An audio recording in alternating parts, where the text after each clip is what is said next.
Hello guys, my name is Rishabh Kumar. आज की इस वीडियो में मैं सीए फाइनल का theory topic financial policy and corporate strategy को डिस्कस करेंगे, जो कि सीए फाइनल एग्जाम में आपका most probably 5 to 7 marks, 5 marks तो डेफिनेटली आपका कवर करेगा ही करेगा। 7 मार्क्स में इसलिए बोल रहा हूँ कि एमसीक्यू में भी कभी कभी आपके इस पर्टिकुलर चैप्टर से क्वेश्चन पूछ दिए जाते हैं।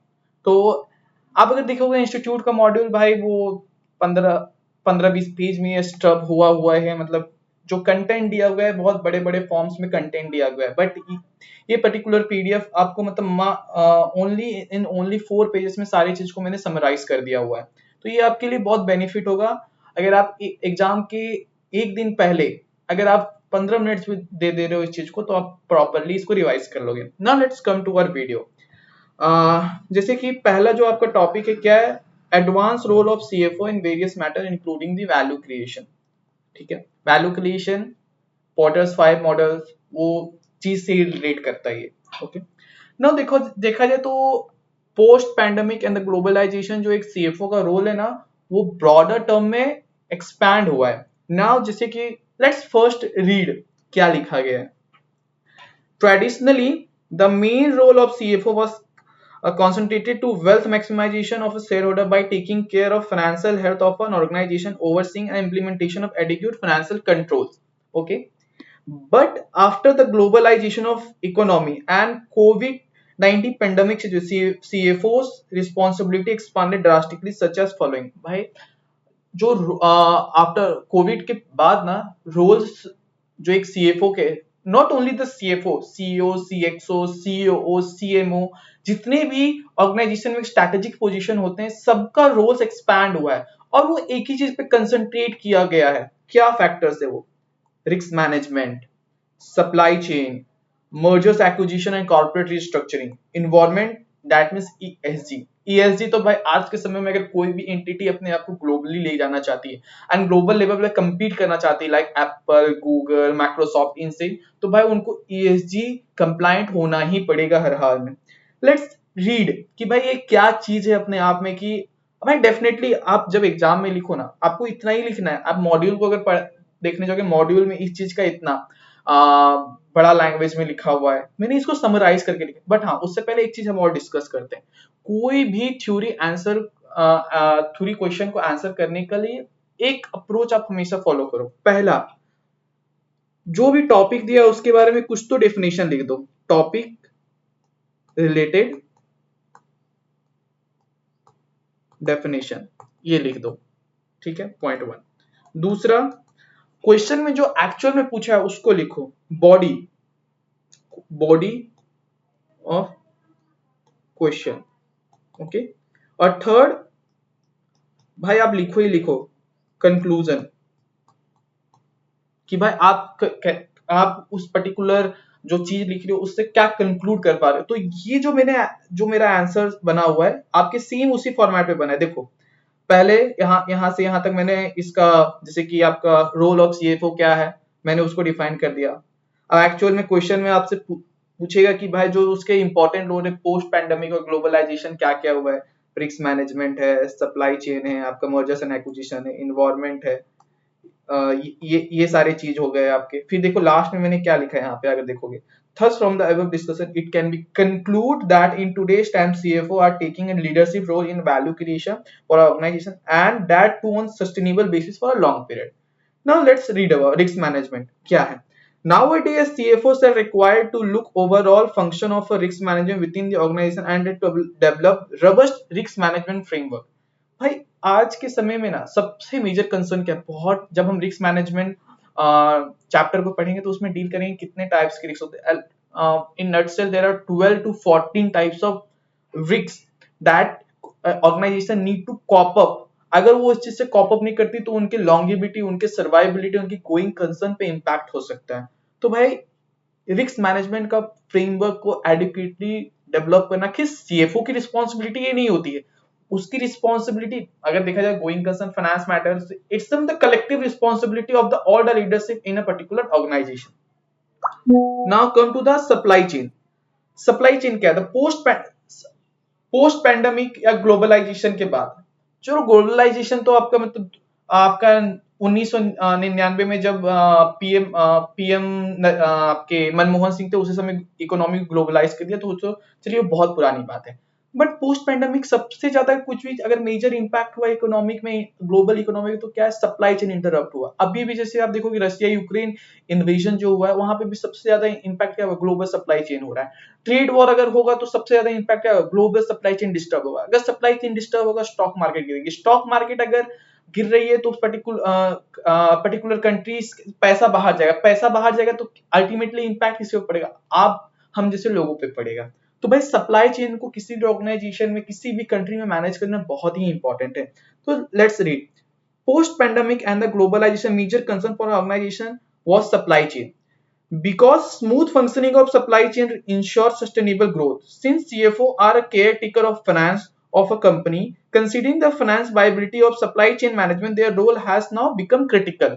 मैं बोला ना, फाइनेंस रिलेटेड जितने भी सप्लाई चेन को उसको रखना। अब टेक्नोलॉजी से रिलेटेड सप्लाई चेन, टेक्नोलॉजी से रिलेटेड सप्लाई चेन क्या हो सकता है भाई, आप इमेजिन करो, किस कंपनी का इमेजिन करोगे भाई, सॉफ्टवेयर इंडस्ट्री में से कि इन्फोसिस डील कर रही है, टीसीएस डील कर रही है भाई, उनके लिए सप्लाई चेन क्या हो सकता है भाई, अपने इंड, अगर कोई उनके पास कोई सॉफ्टवेयर बनाने की डिमांड आती है तो उस चीज को कैसे वो फुलफिल कर रहे हैं, कैसे उसका बैक एंड डेवलपमेंट हो रहा है, फ्रंट एंड टेस्टिंग हो रहा है, कैसे वो डिलीवर्ड कर रहे हैं, तो ये सारी चीज supply chain related to the technological sector. Manufacturing के लिए कुछ और होगा, कंसल्टेंसी फर्म के लिए कुछ और होगा, टीचिंग के लिए कुछ और होगा। तो मतलब ये सप्लाई चेन आप ये मत सोचो भाई, एक मैन्युफैक्चरिंग आया, इनपुट हुआ रॉ मटेरियल, आउटपुट हुआ डिलीवर करना, it's supply. Supply chain is a very broad term in itself. Now C point, mergers and acquisition, corporate restructure. Mergers and acquisition एक स्ट्रैटेजिक डिसीजन होती है ऑर्गेनाइजेशन, अगर ये decision खराब हुई तो भाई पर्टिकुलर उस ऑर्गेनाइजेशन जो मर्जर एंड एक्विजिशन में इन्वॉल्व है उसको मार्केट से वाइप ऑफ कर सकती है, खत्म कर सकते हैं, उसके अस्तित्व पे क्वेश्चन आ सकता है। तो ये जो सोच समझ के हमें डिसीजन लेना चाहिए।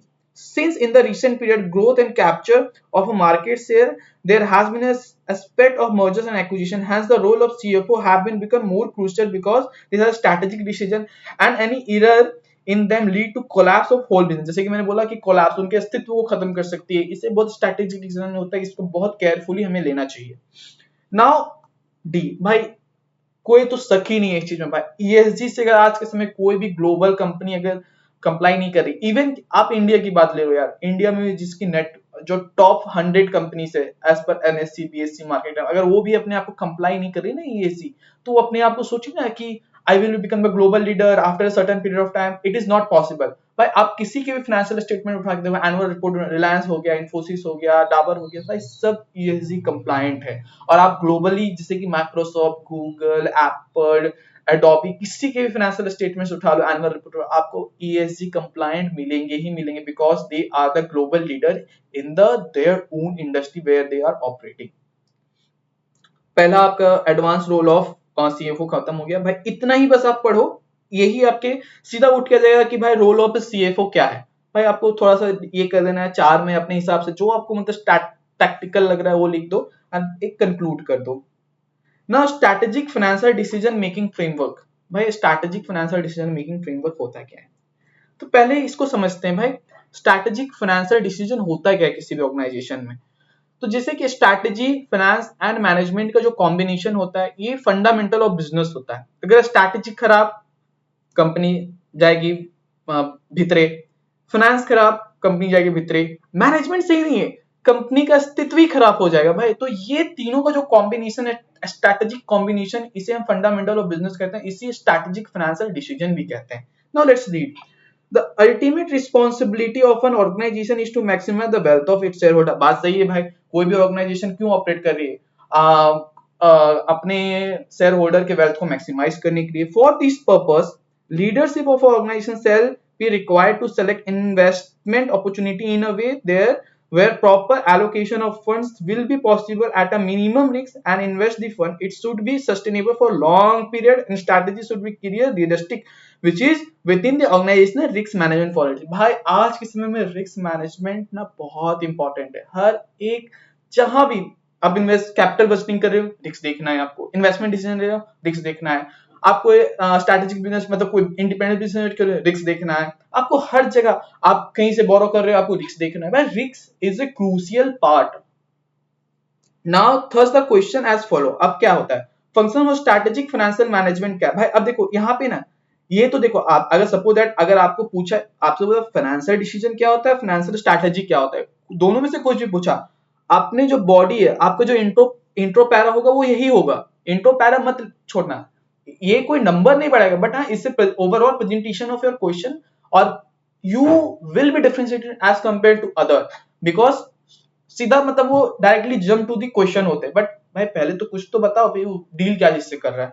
तो भाई अगर आपसे फाइनेंशियल डिसीजन पूछे या फाइनेंशियल स्ट्रैटेजी पूछे, कुछ भी पूछे, मेल बॉडी में आपको ये चीज मेंशन करना है। Now let's do the financial decision होता क्या है। फाइनेंशियल डिसीजन से कि भाई सिंपल है, पढ़ के आपको समझ आ जाएगा।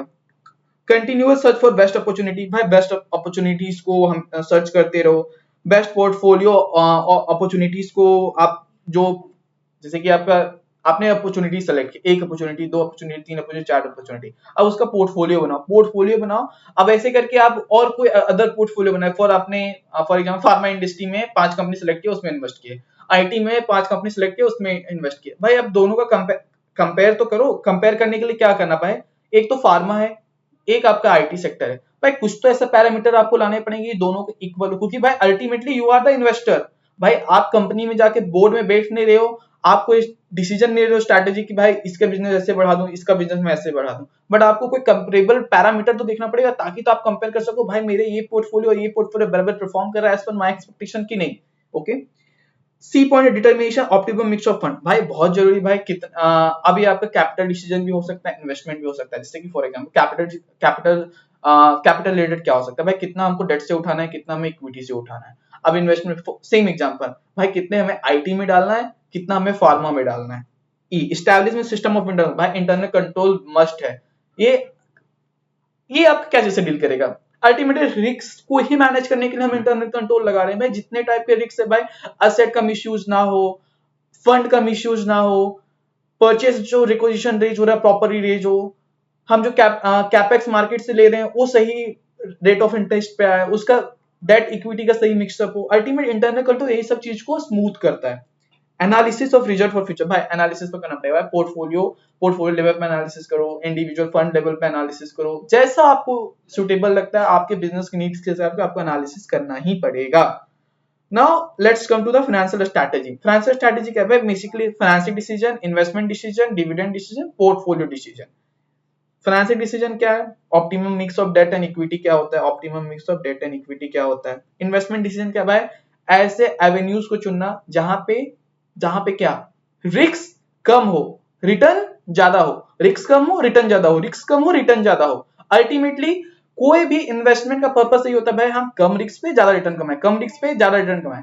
There is a one quote, higher the risk, higher the reward. But in today's generation, it's not applicable. भाई आप अगर टैक्टिकल हो, आपके पास अगर क्यूरियोसिटी है कि भाई हम अगर इस पर्टिकुलर पोर्टफोलियो का ये मिक्स रखें, इस पर्टिकुलर पोर्टफोलियो में ये मिक्स रखें, भाई इतने इतने इस एंटिटी में डाले, भाई इसका आरओआई ऐसा है, इसका डेट टू इक्विटी रेशियो ऐसा है, भाई इसके पास इतने कैश रिजर्व है, इसका डेट लिवरेज इतना है, हमको इसमें इन्वेस्ट करना है, तो भाई अल्टीमेटली भाई आप ना कम रिस्क लेके ना हाई रिटर्न जनरेट कर सकते हो।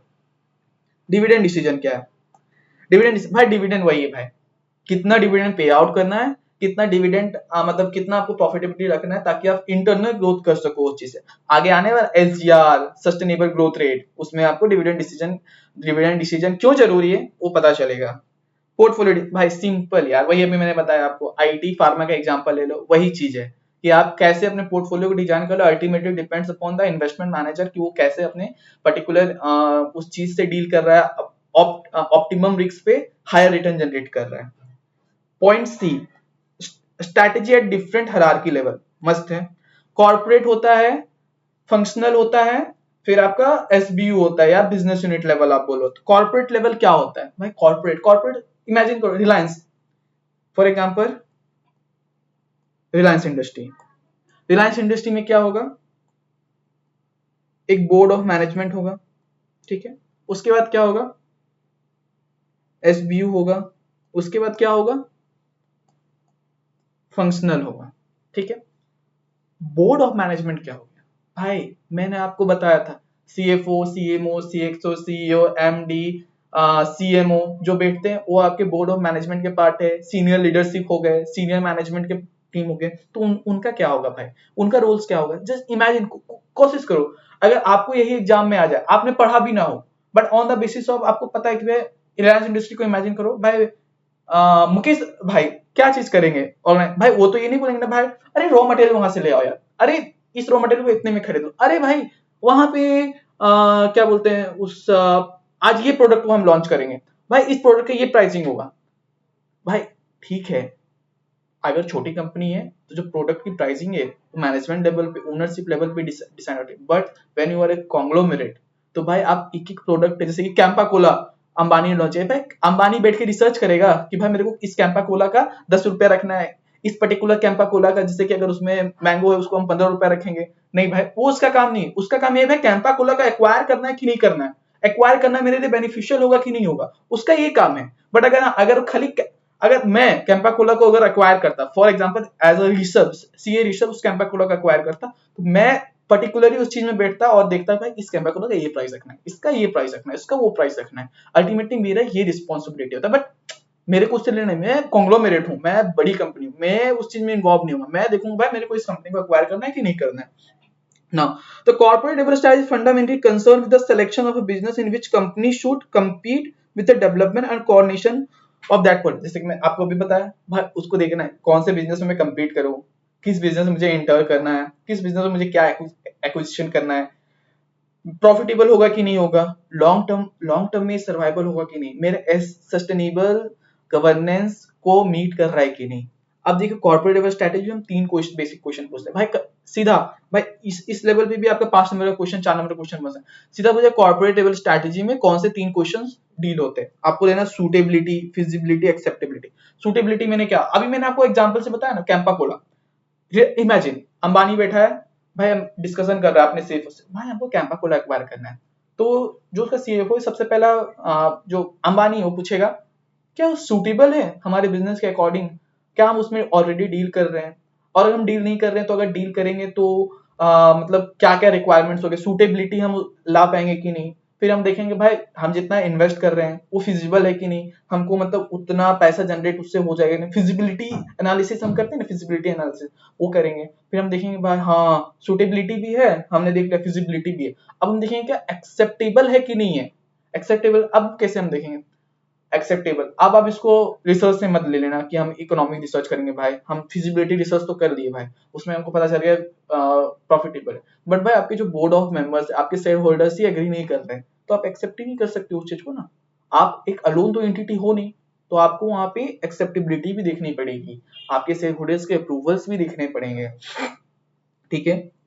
तो देखो concern with the share holder में, शेयर होल्डर सेटिस्फैक्शन को आपको देखना पड़ेगा, financial and non financial factors को भी आपको देखना पड़ेगा, determination kind number of resources क्या आपके लगेंगे, फॉर्मुलेट इंप्लीमेंट स्ट्रेटजी करना पड़ेगा। सूटेबिलिटी में आप देखोगे भाई strategy would work a completion common objective of organisation है कि नहीं है, कॉमन ऑब्जेक्टिव अल्टीमेटली वही होता है वेल्थ मैक्सिमाइजेशन, कोई भी ऑर्गेनाइजेशन उठा लो सबका कॉमन ऑब्जेक्टिव यही होता है भाई, अपना विजन गोल हो चाहे कुछ भी, ऑब्जेक्टिव एक ही होता है कि हम अपने शेयर होल्डर का वेल्थ को कैसे मैक्सिमाइज करें। Now let's come to the business unit level strategy, प्यार से मैं इसको एसबीओ बोलता हूँ, स्ट्रैटेजिक बिजनेस ऑर्गेनाइजेशन या स्ट्रैटेजिक बिजनेस यूनिट बोल दो, कुछ भी बोल दो आप। तो स्ट्रैटेजिक बिजनेस यूनिट में बी एनी प्रॉफिट सेंटर, याद रखना भाई एमसीक्यू में पूछ दिया, फॉर बिजनेस यूनिट आपको दे दिया, नीचे दे दिया कि भाई ये आपका प्रॉफिट सेंटर है, कॉस्ट सेंटर, इन्वेस्टमेंट सेंटर है या ऑल ऑफ दी अबव है, तो आपको मार्क करना है वहां पे प्रॉफिट सेंटर, ओके, ये एमसीक्यू में पूछ सकता है ऐसा। That can be planned independently from other business unit. At business unit level, the strategy issue are about the practical coordination of operating unit developing and sustain competitive advantages of product and services that are produced. ठीक है, मैंने बहुत इसके बारे में बताया, अब एक एग्जांपल में बताऊंगा आप उससे समझिए स्ट्रैटेजिक बिजनेस यूनिट होता क्या, बिजनेस यूनिट लेवल होता क्या। Reliance industry demonstrate multiple strategic business unit, example including Jio, Jio सब सबकी बैंड बजाई, सबकी पैसे बढ़ाई, जियो which manages the telecommunication business, okay, उसके बाद रिलायंस रिटेल हो गया आपका, देन आपका just give me moment, Reliance retail, फिर handling the retail segment and refining petrol, आपका रिलायंस पेट्रोलियम जो हो गया, focus on oil and refining petrochemical, ये हो गया। Now let's come to our function, functional क्या है, basically nothing, functional is nothing but क्या चीज है, आप खुद दिमाग लगाओ। Purchase, sales, finance, research and development, आपका मार्केटिंग डिवीजन हो गया, आपका R&D हो गया, प्लानिंग प्लानिंग डिवीजन हो गया, असेट असेट मैनेजमेंट डिवीजन हो गया, ट्रेजरी हो गया, जो भी मतलब फंक्शनल लेवल पे आप जाके कर सकते हो, जिसको आप मतलब तोड़ सकते हो स्मॉल स्मॉल ब्रेकअप्स पे, जिसका हम सेपरेट कॉस्ट सेंटर है, सेपरेट कॉस्ट सेंटर है, cost centre, profit centre, investment centre अलग चीज है। सेपरेट कॉस्ट सेंटर, उस पर्टिकुलर ऑर्गेनाइजेशन का आप सेपरेटली कॉस्ट को आइडेंटिफाई कर सकते हो, वो आपका कॉस्ट सेंटर है। सॉरी, वो फंक्शनल लेवल स्ट्रैटेजी है आपका। तो आप पढ़ोगे वही चीज बताया था, functional level strategy, operating division, department strategy, issue at this level related to the function of a business and value chain functional.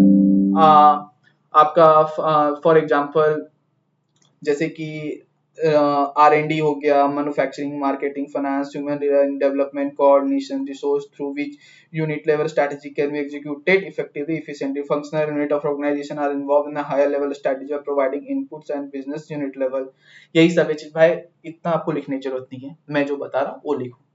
Functional level strategy is a strategy which deals with the various function in a particular organization, such as, जितना नाम हमारे डाल दो, it will ultimately help us to overall achieve the common objective of our organization, which is the maximization of wealth, and it will be sustainable for a long period of time and comply with the ESG norms. बस इतना लिख दिया ना भाई, full के full number मिल जाएंगे। ये जो इतना ना माथा पीछे लिखने की जरूरत ही नहीं है, इंस्टीट्यूट ने अननेसेसरी इस चीज को ना कुछ ज्यादा ही कॉम्प्लिकेटेड करके ना इस चीज को कर दिया। जस्ट गिव मी, मैं चार्ज लगा रहा हूँ, मेरा चार्ज, या okay, thanks. Now comes to the D, financial planning. Financial planning होता क्या एक्चुअल में, ठीक है भाई। आजकल हम जब भी लिंक्डइन, अगर लिंक्डइन आप एक्सप्लोर करोगे, आपको देखोगे बहुत सारे अपॉर्चुनिटी जो सीए के लिए, सीएमए के लिए, सीएस के लिए मिलते हैं। क्या चीज में? FPNA, financial analysis, financial associate, they are dealing in the value chain का एनालिसिस कर रहे हैं। इवन मैं जो सी इंडस्ट्री ट्रेनिंग किया हूँ खुद उड़ान से, एफपीएनए डोमेन में किया, बिजनेस फाइनेंस में, जहाँ पे मतलब अगर देखा जाए, अगर आपको नंबर से खेलना पसंद है, यू नो कि आपको, आपके पास अगर कोई रॉ डेटा दिया, उसको एनालिसिस करके आप इंसाइट्स निकाल सकते हो, मैनेजमेंट को इंसाइट्स दे सकते हो, तो ये डोमेन आपके लिए है। Now let's come to our financial planning. क्या होता है financial planning? is the backbone of a business planning and corporate planning. Hence, it is also known as overall planning framework. Financial planning is a systematic approach where the financial planner helps the customer to maximize his existing financial resources by utilizing financial tools to achieve his financial goal. Okay. Now, three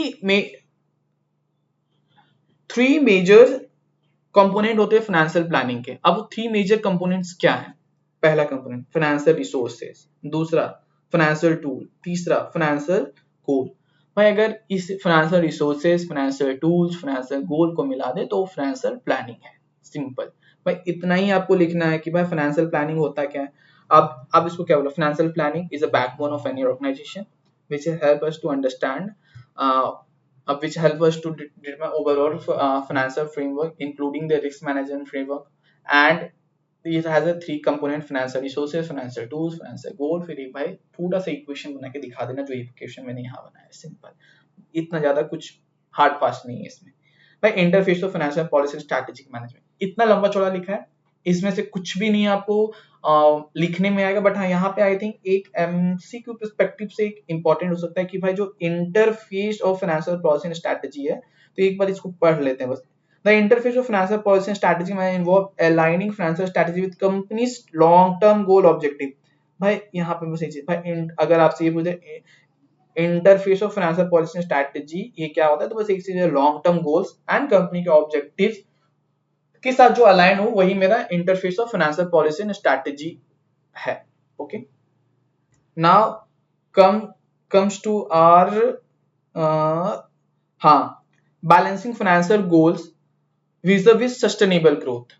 क्या है? Balancing financial goals vis-a-vis sustainable growth. Now इसको देखोगे भाई, इतने technical language में मतलब technical नहीं भाई, इतने कॉम्प्लेक्स चीज में लिखा है ना कि आपको समझ ही नहीं आएगा कि भाई मेरे को लिखना क्या है एग्जाम में।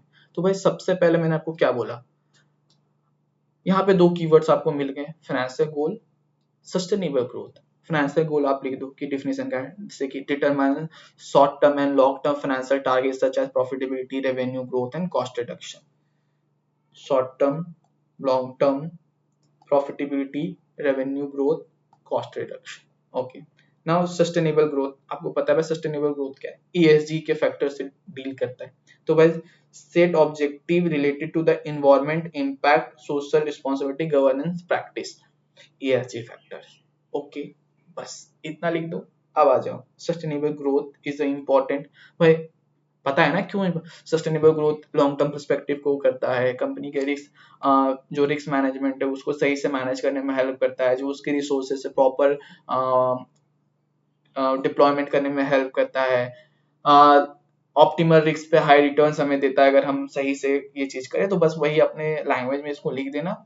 आप ये भी नहीं एज इट इज नहीं लिखोगे तो भी चलेगा, बट हाँ कुछ कीवर्ड्स जैसे कि सस्टेनेबल ग्रोथ आना चाहिए आपका, इंटरप्राइज ग्रोथ एंड डेवलपमेंट आपका आना चाहिए, फिर जैसे कि सस्टेनेबल ग्रोथ रेशियो एसजीआर ये डाल देना एसजीआर, अब फिर सस्टेनेबल हेल्थी डेवलपमेंट होना चाहिए। ये सब कुछ कीवर्ड्स बस आप आइडेंटिफाई करके अपने हिसाब से आप सेंटेंस को फ्रेम कर सकते हो, no worry.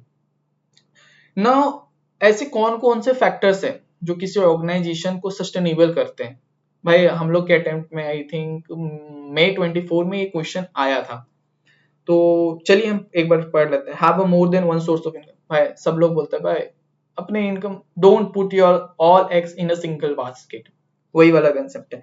Multiple source of income create करो, फिर have a more than one way of generating income. मुझे ये नहीं पता भाई source of income and generating income में क्या डिफरेंशिएट है, बट आईसीआई ने दे दिया तो भाई आप दो पॉइंट बना के मेरे हिसाब से दोनों एक ही पॉइंट होना चाहिए, ठीक है।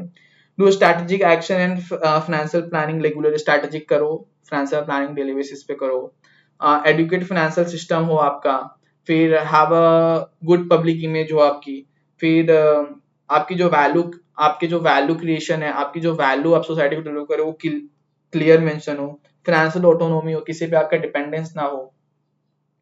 नाउ सस्टेनेबल ग्रोथ स्ट्रैटेजी, भाई इस पे क्वेश्चन बन सकता है इस बार, क्योंकि बहुत समय से आया नहीं है, तो मैं इसको प्रैक्टिकल एग्जांपल से भी आपको एक बताऊं कि भाई ये कैसे है। और अगर आप आपके एग्जाम में और वो एग्जांपल कोड करके गया, सुभान अल्लाह, फुल में से फुल नंबर मिलेगा। चलिए पहले हम देखते हैं सस्टेनेबल ग्रोथ, एक नॉर्मल टर्म में समझ, सस्टेनेबल ग्रोथ रेट होता है क्या। For example, sustainable growth rate एक ऐसा रेट है कि without taking any borrowing from external sources आप किस रेट से ग्रो कर सकते हो अपने फर्म को, अपने ऑर्गेनाइजेशन को, अपने एंटिटी को, उस चीज को हम सस्टेनेबल ग्रोथ रेट कहते हैं। मैंने क्या बोला, ऐसा ग्रोथ रेट जो कि एक्सटर्नल सोर्स से बोरोइंग किए बिना आप अपने ऑर्गेनाइजेशन को किस रेट से ग्रो कर सकते हो, उस रेट को हम सस्टेनेबल ग्रोथ रेट कहते हैं, ठीक है। चलिए पढ़ लेते हैं। एमसीक्यू पर्सपेक्टिव से डालना, रॉबर्ट सी हिग्निस या जो भी है, प्रोनाउंसिएशन पे उतना ध्यान मत देना, पूछ सकता है। Sustainable growth concept by Robert Higgins of a firm is a maximum rate of growth in a sales that can be achieved by the given firm's profitability, asset utilization, desired dividend payout, and debt leverage ratio. Sustainable growth rate is a measure of how much firm can grow without borrowing from external source. Okay. Now इसका formula क्या होता है, जैसे कि return on equity into 1 minus dividend payout ratio or the retention ratio, जो है ये आपका इसका फॉर्मूला होता है बेसिकली, ठीक है। now let's come to the इसके क्या मेन फैक्टर्स है। Sustainable growth model assume that the business wants, assume करती है, ये तीन फैक्टर्स जो है assume करती है। मेंटेन ए target capital structure without issuing new equity. भाई ये पॉसिबल है क्या आज के समय में, आप बोलो कि एक एंटिटी आज स्टार्ट हुई, अगर फॉर एग्जांपल उसका लाइफ स्पेन 100 इयर्स का है, तो उस पीरियड में कभी वो इक्विटी इशू नहीं करेगी, या कभी बायबैक अपने से अगर इशू कर दी है तो क्या कभी बायबैक नहीं करेगी, कभी प्राइवेट प्लेसमेंट नहीं देगी। तो ये थोड़ा सा ड्रॉबैक है इस मॉडल का, बट ठीक है अब दिया है तो हमें पढ़ लेते हैं, और क्या, पास होना है, सीए बनने के बाद हम भी अपना थ्योरी डेवलप करेंगे, और क्या। B, maintain target dividend pay out ratio. कभी ऐसा हो सकता है कि भाई कंसिस्टेंट 10% का हम डिविडेंड पे आउट, 20% का डिविडेंड पे आउट, पॉसिबल ही नहीं है ना भाई। कभी 5%, कभी 10%, कभी 20%, कभी नहीं, मेरे ऊपर है। इंक्रीज सेल्स रैपिडली ऐसे मार्केट कंडीशन फॉलो अलाउ। ऐसा हो सकता है कि भाई मार्केट कंडीशन सही है, मेरी सेल्स में हो सकता है मेरे इंटरनल मैनेजमेंट सही ना हो सकता है मेरे प्रोडक्ट एंड सर्विसेज की quality as compare to my competitor सही ना हो, मेरी प्राइसिंग स्ट्रेटेजी सही ना हो, बहुत सारे फैक्टर्स पे डिपेंड करता है। मेरे रॉ मटेरियल जो दे रहे भाई मेरे को, मेरा कुछ कॉन्फ्लिक्ट चल रहा है, रॉ मटेरियल मुझे मिल नहीं रहे, सोल सप्लायर उस रॉ मटेरियल का नहीं कर सकती ना यार। नो एग्जाम्पल हम एक बता देते हैं, फॉर एग्जाम्पल रिलायंस जिसका ROE 20% है, डिविडेंड पे आउट 30% है, तो इसका SGR क्या होगा? 20% into 1 minus 30%, that means 70% into 20% is a 14%। 14% के रेट से रिलायंस ग्रो करेगी अगर वो बोरोइंग नहीं कर रही है, तो वही मैंने यहाँ पे लास्ट में आप पढ़ोगे तो वही चीज आपको मिल जाएगा, ठीक है। नाउ लास्ट, होप सो आप अभी तक एंजॉय कर रहे हो, अगर एंजॉय कर रहे हो तो प्लीज, अगर आपको लगता है इस चैनल को सब्सक्राइब करो आगे के लिए। अब in upcoming days I will try to come up with the risk management and जितना भी थ्योरी रिलेटेड टॉपिक है जो कि एटलीस्ट आपका 25 से 30 नंबर, समवेयर अराउंड 35 मार्क्स आपका कवर कर लेगा, और मैं इसको बहुत अच्छे से करा दूंगा। ये PDF का लिंक मैं डिस्क्रिप्शन में अटैच करूंगा, you can download from there. Now what's making organisation sustainable, आगे क्या था, यहाँ पे मैंने क्या बोला था, organisation financial, what's make an organisation financial sustainable, what's make organisation sustainable. Okay, यहाँ पे फाइनेंशियली सस्टेनेबल क्या है, ठीक है, यहाँ पे ऑर्गेनाइजेशन सस्टेनेबल क्या है, फाइनेंशियल ऑर्गेनाइजेशन, ठीक है, याद रखो। अब यहाँ देखो, यहाँ पे अगर हम देखा जाए तो एक तरफ से हम क्या चीज की, क्वांटिटेटिव एंड क्वालिटेटिव, क्वालिटेटिव दोनों एक्सपेक्ट्स पे हम बात कर रहे थे, ठीक है। यहाँ पे अब हम क्या चीज के लिए बात करेंगे, मोस्टली अगर देखा जाए तो ये आपका क्वालिटेटिव फैक्टर से डील कर रहा है, जैसे कि in order to sustainable an organisation must have a clear strategic direction, be able to scan its environment to identify opportunity for its work, be able to attract manage retain competitive staff, have an adequate administration and financial infrastructure, be able to demonstrate effective and impact in order to leverage further resources, community support, environment and ESG के last में आ गया। तो भाई आपको यहाँ पे दो चीज, इस पर्टिकुलर चीज से ना, सस्टेनेबल ग्रोथ से आपका मेरे ख्याल से 3 क्वेश्चन बन सकते हैं। पहला आपका ये बनेगा, ठीक है, what makes an organisation sustainable. दूसरा आपका सस्टेनेबल ग्रोथ रेट पे बन सकता है आपका दूसरा, ठीक है, और तीसरा आपका बन सकता है, सॉरी, हाँ, तीसरा बन सकता है आपका इस पर फाइनेंशियल ऑर्गेनाइजेशन फाइनेंशियल सस्टेनेबल कब हो सकता है, और जो लास्ट का जो पहला यहाँ पे बन सकता है ऑर्गेनाइजेशन सस्टेनेबल क्या है, फाइनेंशियल सस्टेनेबल क्या है, ऑर्गेनाइजेशन सस्टेनेबल क्या है, ये चीज आपका बन सकता है। I hope you enjoy this video and thank you for watching this video, hope stay with us for learning this more things, and in the upcoming days we will try to come up with the risk management topic and hope you will enjoy. Thanks.